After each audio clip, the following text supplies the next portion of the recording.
Hello everyone, and welcome back to the third episode of Babbling with Brooke. I can't believe how well the first episode has done. As I am sitting here filming this episode, only the first episode has been live yet, so it's currently still like the beginning of February. We're still just getting into it, and the first episode, I have just been so incredibly amazed and excited with everyone's response to it, and it just makes me want to keep filming more, and I'm so excited to bring you all of these episodes. But as for just like a little recap of everything that's been happening to me this last week, it is midterm season, which means that there's a lot going on right now in my life. I have so many different exams and everything going on, and then on top of that, I just launched this podcast, and I'm also trying to work out exactly what's happening this summer because there's just a lot of kind of it's just a big like kerfuffle right now, I guess you could call it. Some stuff with the Disney stuff. We're just struggling a little bit. There might be a little bump in the road, but I'm like fingers crossed hoping we can surpass.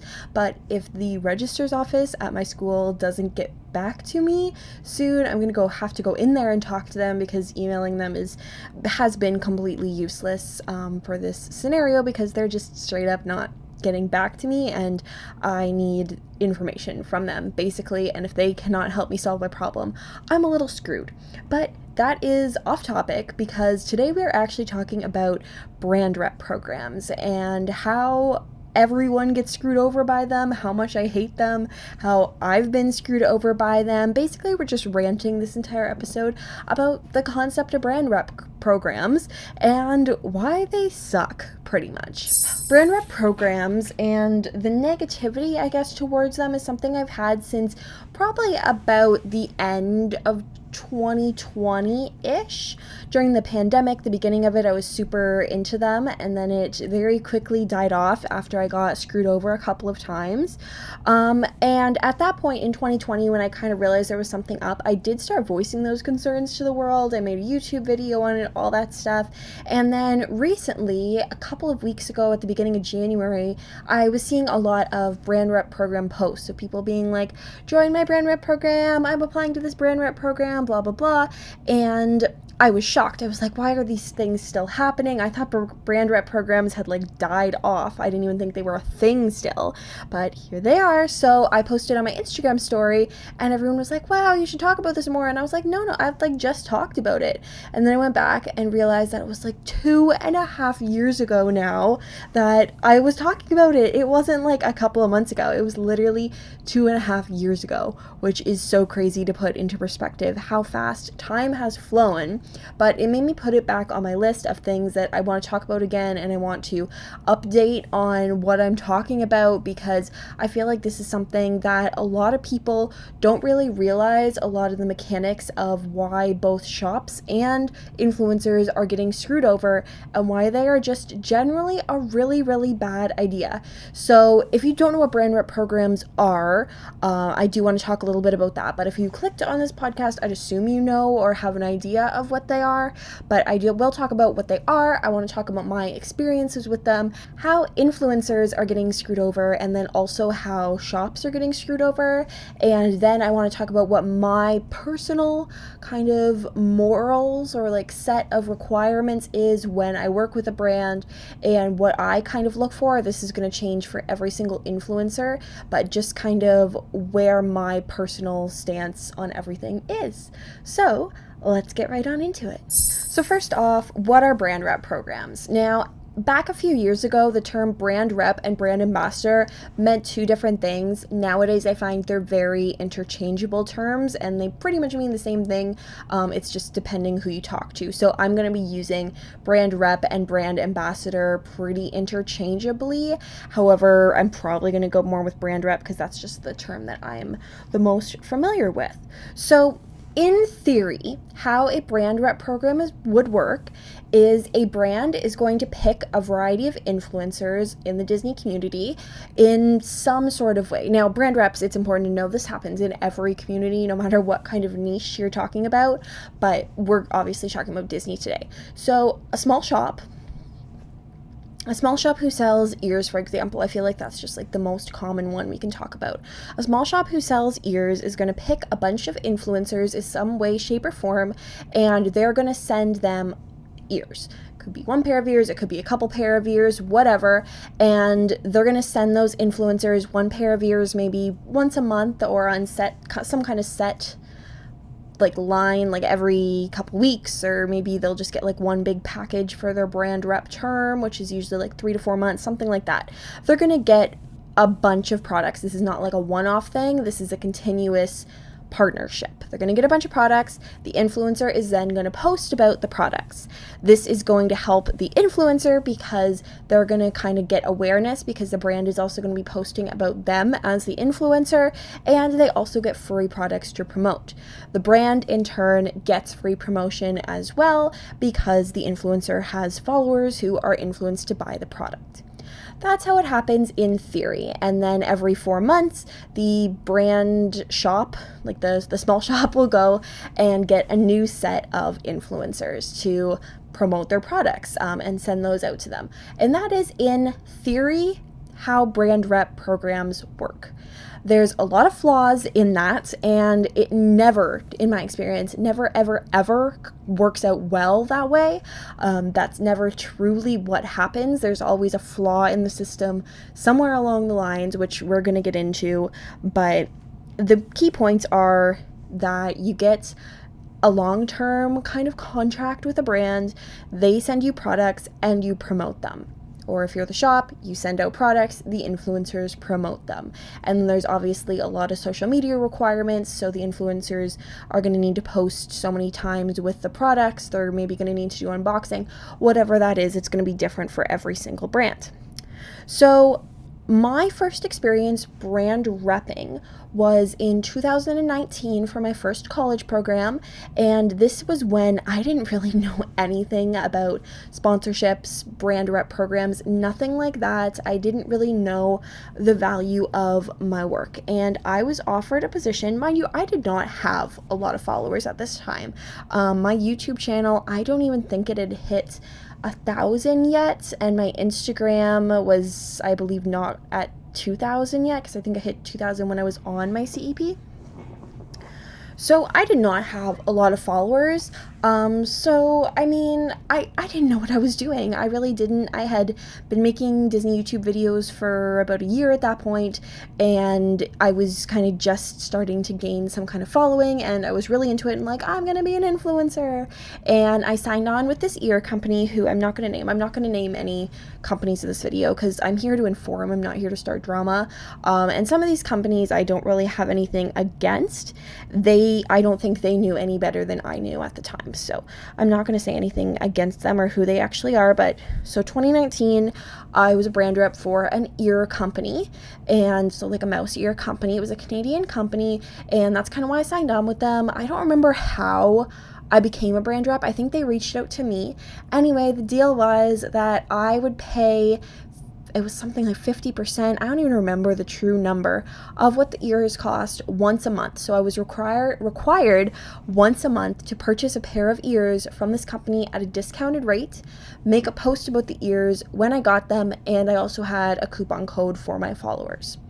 I did this about 3 months before it kind of clued into me that I'm marketing for a company. I should not be paying to do marketing for a company. Like, I was losing money here because the brand I was doing it for did not have a ton of followers, so I was not getting any promotion in the process. So I was not gaining followers or anything out of this or any sort of marketing either. It was not a dual concept in that kind of way. I was getting the ears at a discounted rate, yes, and I had a coupon code for my followers, which was really cool, but I basically just had a coupon code myself. Like, I just had a code myself, so it was just not a good deal. And this is one of those cases where I don't think the person owning the shop really understood that they were scamming people either, which is why I'm not really mad about it. The person who runs the shop is a really, really lovely person.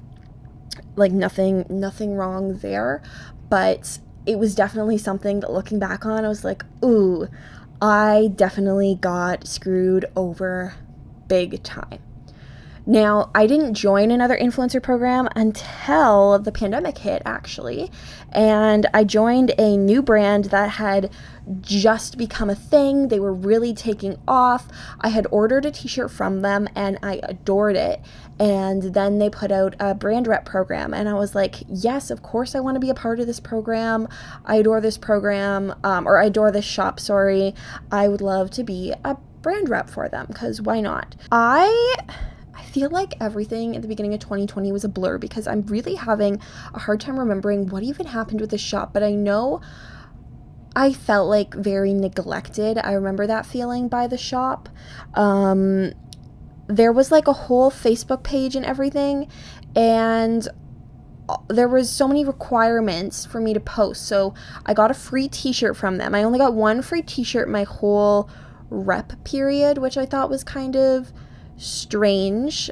So one t-shirt that I had to post like once a month for 4 months or something like that, and I didn't end up doing it because the brand was also not doing stuff on their behalf. Like the brand had just kind of gone a little AWOL, to be honest, which I think is something that you could potentially see from any new small shop. Like they just stop being a small shop, and the small shop, I believe they came back though. I think they're still around, but anyway, we're moving on. But that brand rep program was just like, I don't know, it was very strange. I remember there being like a Facebook group with a bunch of us, and it was, I don't know. The next brand though, I did the term after, so winter 2020 term, like right after the pandemic started. It would have been like March, April, May, maybe? I guess these two brand rep programs kind of overlapped. March, April, May. The next one was a company that reached out to me that I had never heard of before I agreed to be a brand rep to them, which was a big mistake on my part. Like, granted, I understand that now. But they were a Taylor Swift Disney small shop, which is why I was like, oh my gosh, I am so excited for this. They had a ton of followers, so I was like, obviously this is a good brand that I can trust. And this girl who ran the small shop had so many ideas. She was so excited. She told me she was going to give me, a bunch of t-shirts and a crew neck and a tumbler and a keychain and all this stuff, and it was going to be super exciting, and there were a ton of different brand reps on, and I was like, yeah, let's do this. Like, let's promote Taylor Swift and Disney like it's everything I could dream of. So it goes on, and suddenly the packages, so we were on a group chat on Instagram, and she's like, guys, I'm just going to have to reduce the package sizes a little bit because, that I just can't provide all the items for it and everything that you agreed to, blah, blah, blah, because there's just so many of you, so many good brand reps. I had to just reduce the package sizes a little bit, and we were all like, okay, in the group chat. And then another like 2 weeks passed, and she's like, hey everyone, I didn't realize how expensive shipping was going to be, so I was just wondering if you could all kind of pitch in like $20 for shipping, for your packages. And I felt really peer pressured. I didn't want to do it, but I also didn't want to back out because I was really excited for this stuff.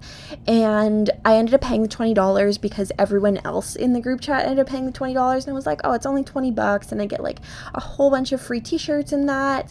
And then the package arrived, and I got 2 free t-shirts and a coaster, which I guess weren't really free because I paid $20 for shipping, and shipping was not $20. You could see right on the package that it was like $10, but it was nothing like she said it was going to be. The t-shirt quality was pretty trash. They were Cricut iron-on sheets that were not done very well, and overall I was super disappointed in it. I still have the shirts. I actually use the shirts as pajama shirts now because they're just not good quality. The one Disney shirt I got, I remember opening it and be like, this is the chuggiest thing I have ever seen, which is why I ended up promoting just the other one. Everything was like moderately okay. I was pretty upset about this, but everything was moderately okay until the end of the brand rep term. I mean, this girl was pretty on and off and everything. We didn't really hear from her much, and it was just the one package once again that we were expected to promote multiple times,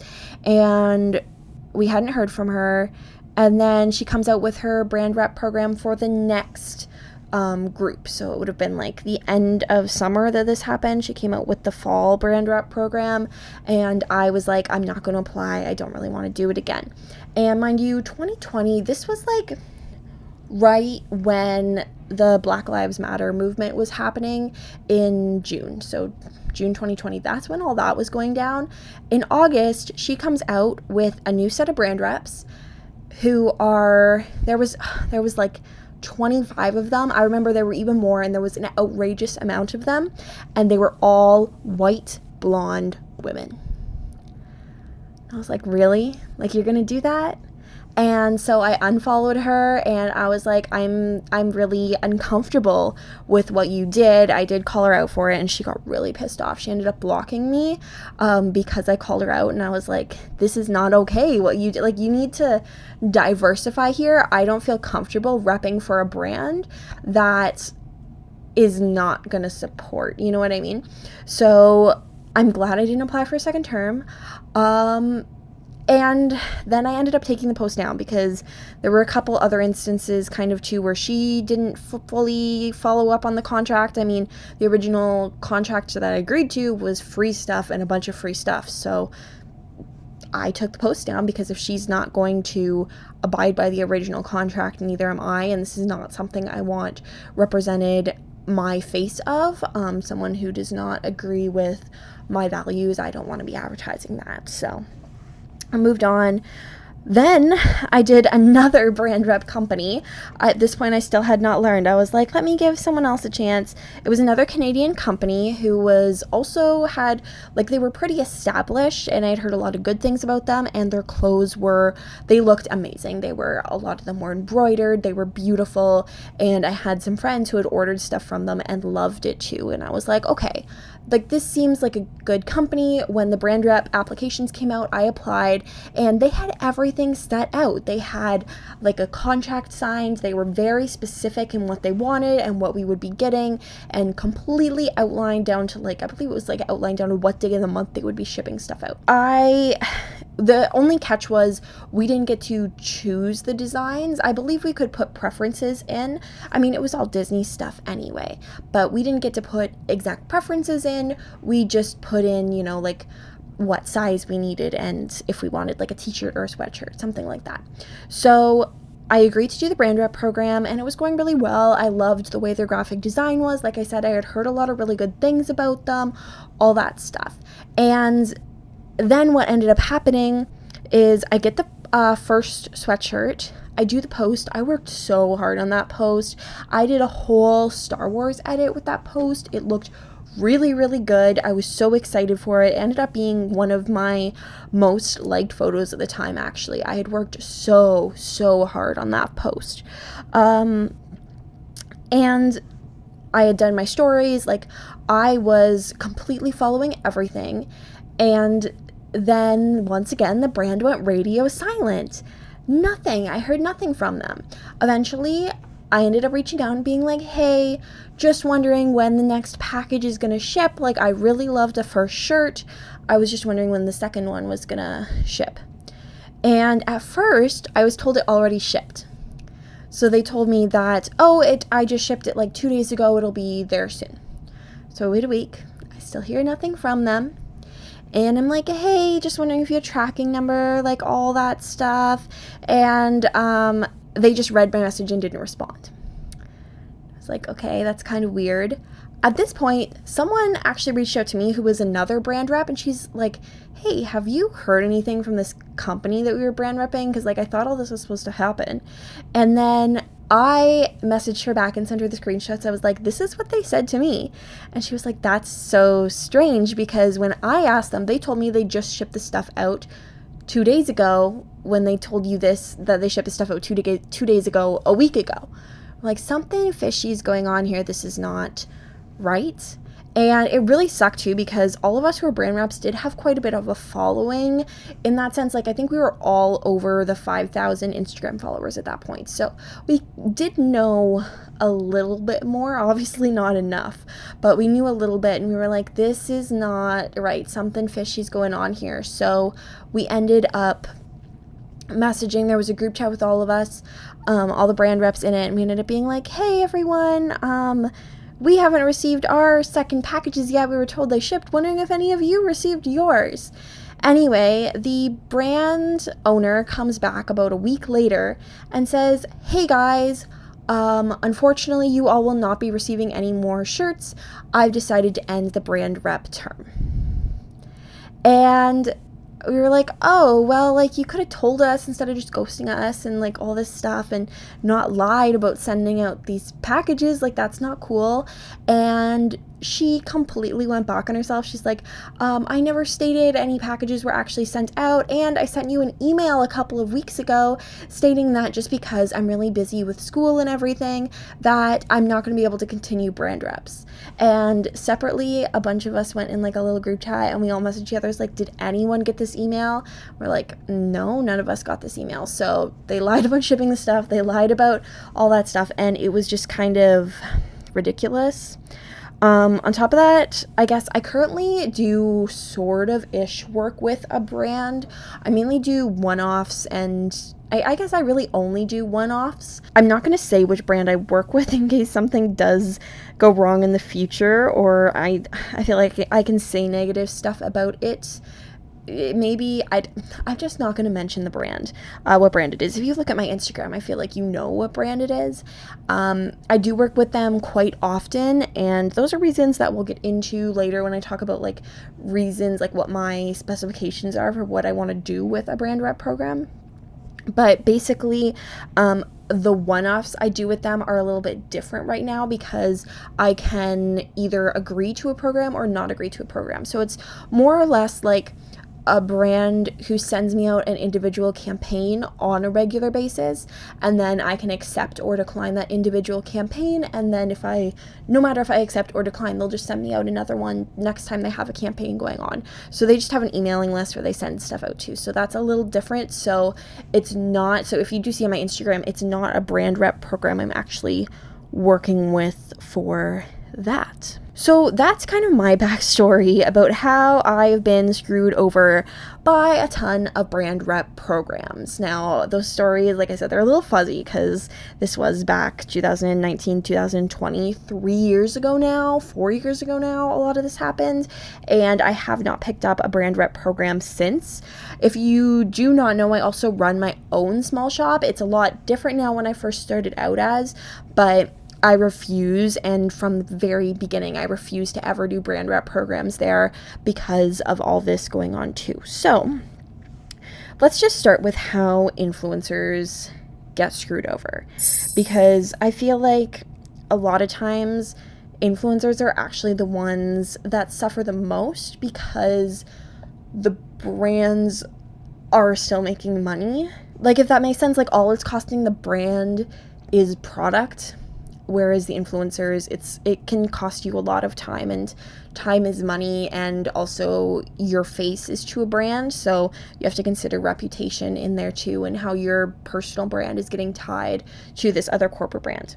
So basically, the biggest way that influencers are getting screwed over is if they have to pay money for products. Like I stated with the first brand I ever did, I got sucked into this. If you have to pay money for a product, you are not representing that brand. You are not an influencer. You are a customer with a glorified coupon code. If you have to pay any money whatsoever for any product you are promoting for someone else, you are not an influencer for them. You are their customer.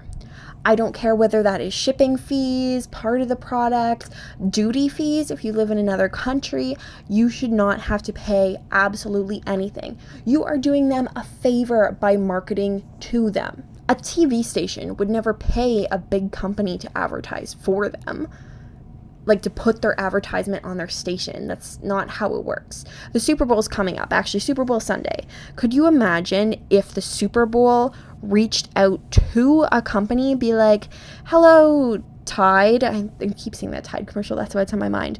Tide, we would like to pay you $1,000 to put your ad on our Super Bowl. That's not how it works. It works the other way around. The brands pay the companies for exposure. In this case, you are the media outlet. You are the billboard. You are the TV commercial. It's just a different form of a marketing outlet. That is how influencer marketing works. If you want to get into exact numbers you should be charging and stuff like that, I'm not that good with that kind of stuff. There are a ton of YouTubers who really do focus on that kind of stuff, TikTokers, all that. I'm not one of them. You can definitely look into that, but you should never be paying a penny for anything because you are marketing for them. They should be paying you on top of product, if anything. In 90% of cases, I believe, especially with big companies like corporations, big brands, stuff like that, they can afford to pay you, and they can afford to pay you a ton. This is how influencers work full time, is because brands pay them. Never under any circumstance should you be paying a brand so you can promote their product. It's just do not do it. Another way people are getting screwed over is because of the number of requirements that brands are making people do. So let's say you give them a pair of ears. We're just going to keep using the ears example. And that pair of ears is worth $40. Shipping is irrelevant in this case. So just the base price that you would sell the ears for would be $40. To break even with that, you're going to produce $40 worth of content, if that makes sense. So this is probably going to be a Instagram post or a TikTok singularly, maybe also a post or two on the story.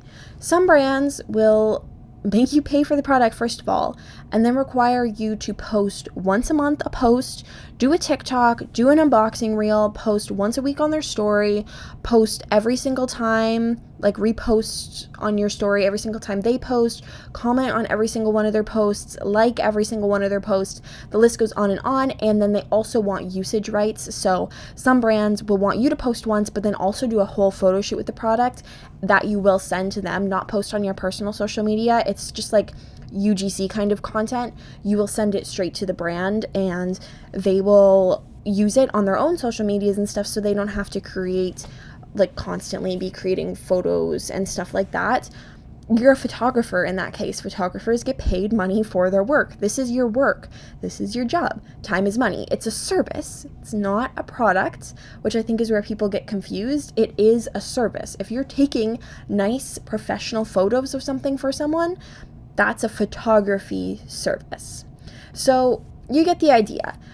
If some brand wants a ton of requirements and they're really giving you nothing out of it, that's another way people easily get screwed over.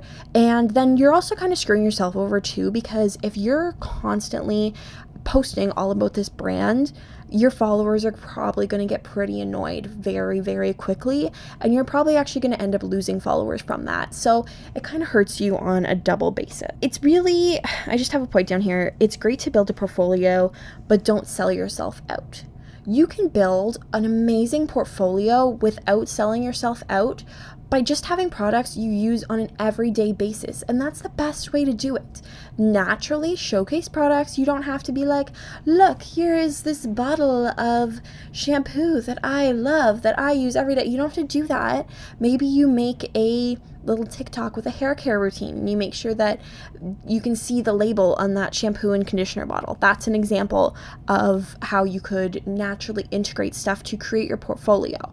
Creating an organic portfolio right at the beginning does not have to be content that is given to you or gifted to you. It just has to be content representing a brand. So do not sell yourself out just for the purpose of kind of getting that recognition from a brand. It honestly is going to look worse and hurt you more in the long run than help you. Additionally, a lot of influencers get screwed over by not getting what they were told they were getting. I've experienced this every single time I've done a brand rep program, and I think a lot of brands and influencers forget that what you're doing is a legally binding contract. It could be taken to court if someone wanted to. It could be taken to court by either party. So when you agree to those terms and conditions, make sure you know what you were agreeing to and that all the details are hashed out. You're not going to seem like a pain. It's what you should be doing to cover your butt, honestly. And if the shop gets really upset about you trying to hash out those kind of details, in any case, not just brand rep programs, any kind of transactional thing, in any circumstance where you are working with a brand for anything, you want to make sure that there is some sort of contractual details hashed out and the contract details are clear and that both parties need to follow that.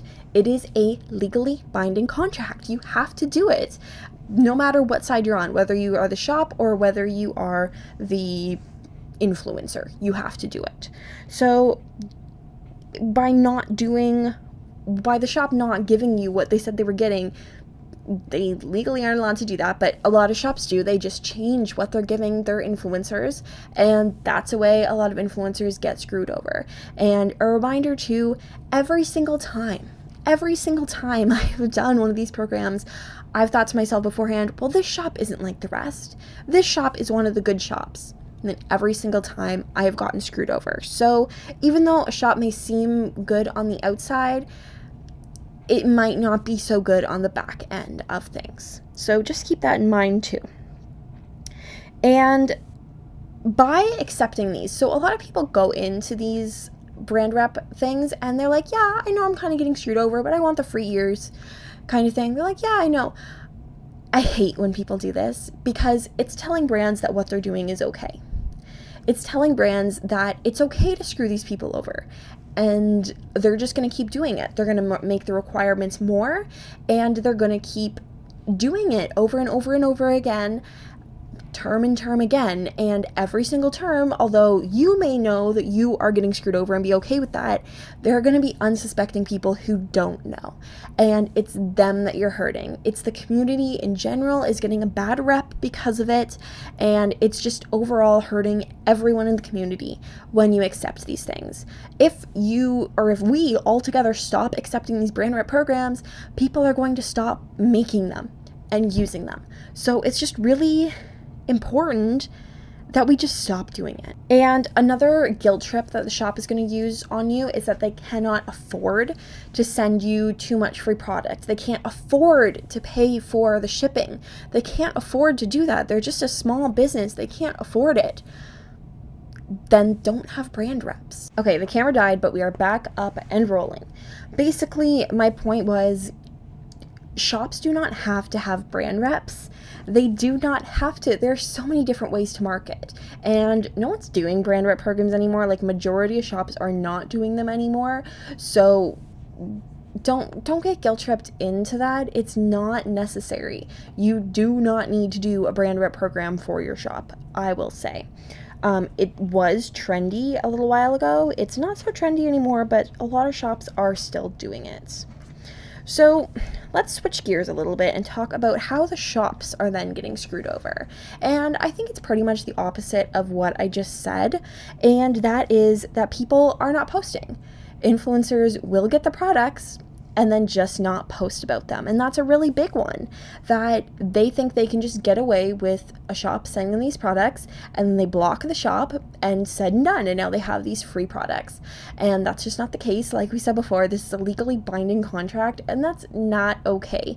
But as a shop owner, that's a risk, unfortunately, you're going to be taking every single time you send someone these products on a brand rep program or even a one-off. One-offs, it's hard to say whether or not, I guess one-offs for shops too, like that could be a problem. You just really have to know your influencers, I guess, and who you're working with, and hold them accountable. I mean, realistically, if you run a small shop, I wouldn't be sending influencers anything until you get really big. If you get really big, or if it's an influencer you really, really trust who's like a good friend and willing to help you out or something like that. But there are so many ways to market yourself through social media for free that I wouldn't worry too much about it. But yes, one of the big ways brands get screwed over is by the influencers not posting. Or you send them free products and their following just doesn't want to purchase from you, which in theory you're like, okay, well, you can't really control that. But in the end, if you're sending influencers with 2,000 followers products, the chances of that having a good retention rate for you, for people buying your products in return, is not going to be very good. So let's say you have an influencer with 1,000 followers and they have a 10% engagement rate, which is really, really, really good. A 10% engagement rate. Usually people have like 7 or 8, but let's say for fun they have 10. That brings each post, so they post about your ears, it's gonna get 100 people liking it or viewing it. That's a really, really good engagement rate. So out of those 100 people, you now have to consider how many people are going to want to purchase ears off of that one post. If you get one, I would be impressed, to be honest. Because influencers with low followings and low engagement don't have a lot of pull over their audience.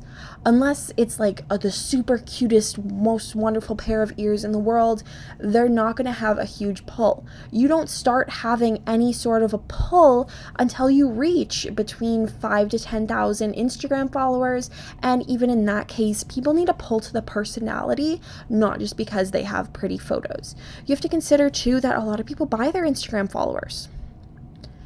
And the people who buy the Instagram followers, from my experience, what I've seen, are also the people applying and reaching out to brands.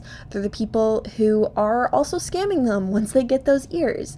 And you don't 100% know. Sometimes you can get a good idea of who's buying followers, but you never know. Sometimes people, especially with the way Instagram is right now, Instagram is just promoting people a little less. So people who gained a lot of their following, I've noticed in 2020, when the pandemic first started, they gained it off of one type of content and they never changed it up in that sense. And if they were just solely an Instagram influencer and they never moved over to YouTube or TikTok or even integrated into Reels or anything like that, their accounts are suffering right now, and a lot of them are only dealing with a 1 or 2% engagement rate. And it means their posts are just not reaching people. So they might have 10,000 followers, but their posts are only getting like 50 likes.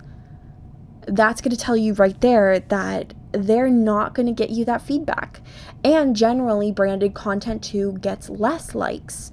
So you really just have to consider that the people who you're sending these products to might not be making you any money at all, which is highly the case. I ended up sending a bunch of stickers when I was doing my sticker shop back when Frozen Fractals just started. I sent it to a bunch of people on the DCP with coupon codes. There was no attachment required. I was just like, if you want to post this for your followers, I said if. I didn't even like make them do it. I was just like, I want to send you some stickers.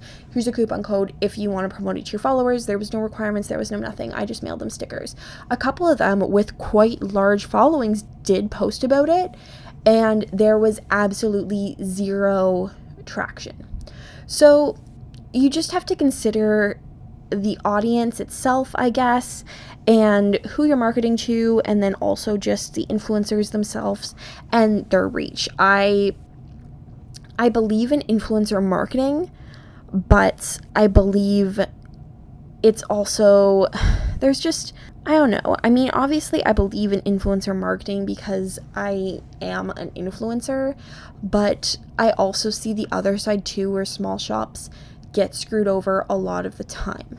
Personally, I think influencer marketing with bigger corporations is the way to go, and unless you have a very effective rollout strategy, which some brands have done amazing at, Stony Clover being one. I think they started as a smaller brand and then they've just really, really grown due to their influencer strategy that they've put in place and creating organic content at that to become a park trend. I think that's really cool. And then also I think what's really effective right now too is the staycations that they're doing for influencers. Like travel agencies are hosting, DVC people, like brands and that are all hosting. I think that's really effective too. But once again, those are just those little bit of a bigger brand per se. They're not just starting out. I think when you're just starting out, some of the best ways is to just post as much as possible. Try to get in on those trends and really focus your content on quantity, making sure you're posting on Instagram every single day, make sure you're posting multiple times on TikTok, making sure that you are posting on Facebook, those kind of things, making sure you know how to take photos. If you are going to put money into it, hire someone to take photos, or just learn how to get a good camera and use it and take photos yourself too. That could be a whole other rant though on how to market that stuff, but I just want to emphasize again, any contract you're doing ever in an influencer kind of thing, whether you are the shop or whether you are the influencer, is a legally binding contract. You legally have to follow the terms that are laid out in that contract. So just make sure it is clear.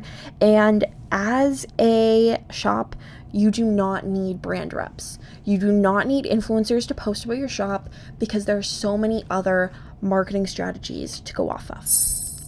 So now finally, I just want to go off on my personal values towards influencer marketing right now and brand rep programs. So I currently only do one-offs, which are one kind of contract and done. I don't do the brand rep long-term contracts right now. The only time I would even consider, which I'm not currently considering anything like that, would be for a larger company. So for example, if Disney reached out and were like, we want to work with you once a month for the next 4 months, I would be like, heck yes, like let's go. But for small shops and that, I'm no. And the rule I have is only items I would buy for myself anyway. So if I saw that in a shop and thought, oh, that's cute, then yes, I would, go along with the program. For a one-off, obviously I don't pay for it at all. That is a big rule. I will not pay any money. If it is a larger brand, I expect them to pay me money. And I have done paid collaborations before where the brands have specifically paid me money to promote their products, along with gifting me those free products too.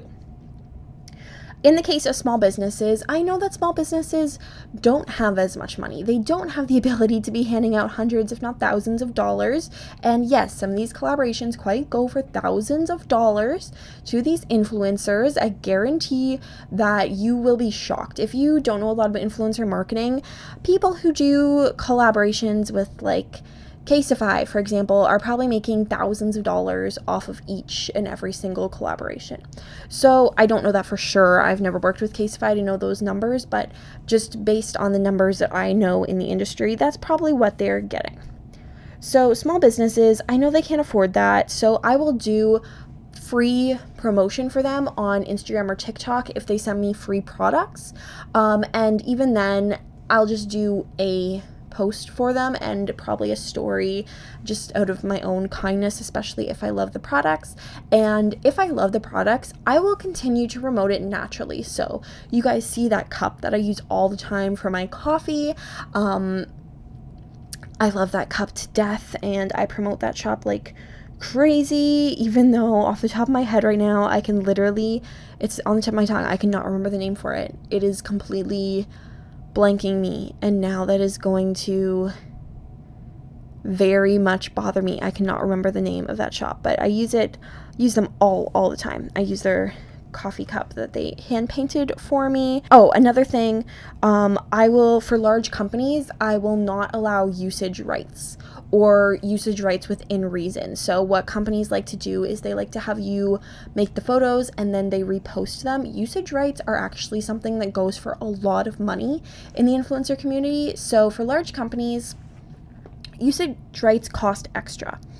For a large company, if there's someone who I've never worked with before and they've never worked with me and they're unsure of what my reach will be, I will do a first collaboration with them for free. So that's where we're not getting the usage rights in there. So I'll do the photo shoot of just the one photo on my Instagram for free and no usage rights with that. The second collaboration I do with them and beyond, if they want to work with me again, is going to cost them money, and usage rights will cost them money on top of that. But I am a little bit more flexible with usage rights once we get to the second collaboration and beyond. The only exception to this would be if it is worth a lot of money in some way. So right now I am reaching out to hotel brands to try to get something going on. I'm not expecting them to pay me anything because to me, a couple nights free at a hotel is completely 100% worth my content. But that's just my personal perspective. A lot of people would probably disagree with that. So once again, it's just what your personal values are. And this is also just for Instagram and TikTok. On YouTube, I will only ever take paid collaborations, or I'll just do that organic integration that the brand never expected from me if I really, really like the product. So I try on YouTube to be really, really picky with what I am promoting. And then I also only do it for money because I do have a bigger following, especially in the Disney community on YouTube. And I think if I'm promoting a Disney product on YouTube specifically, that is going to have a lot higher of a retention rate, and the call to action is going to be kind of clicked more, I guess. Like, I'm going to have a higher click rate on whatever I'm promoting. So that's just where I personally lie with that. And this changes all the time. I mean, I don't have like a, manifesto in my room of what I need to do to work for a brand. Like, that's just, no, I don't have that. Everything is very kind of one-off. When I work for, I do it because I really, really like the products, and Disney, like, they obviously come out with a lot of Disney collaborations, which I've always really, really loved. Disney stuff, it's wonderful for the parks, and I find I can kind of work off of it more long term. Like, those shirts I will wear time and time and time again because I love them, and it will really work better for me long run in the parks, I guess, for my parks content. Like, wearing stuff in the parks, it'll look really, really cute, I guess, is where I come from for that. So that's where one of my exceptions lie. And yeah, I mean, that's pretty much that. I don't know what else to say. I feel like I could go off forever, honestly, about brand rep programs and marketing and how to not be screwed over and all that stuff, but I think I'm just going to end it out here. So thank you so much if you made it to the end of this episode. If you haven't already, make sure to check me out on Instagram, TikTok, and YouTube at Part of Brooke's World. If you haven't already, please go check that out. If you are currently watching on YouTube, you can check out this podcast. If you are currently listening or watching on YouTube, you can check out this podcast on your favorite listening platforms, whether that be Spotify, Apple Podcasts, Castbox, Anchor, anything like that. You can check it out there as well. So thank you so much for listening today, and I hope you have a magical rest of your day.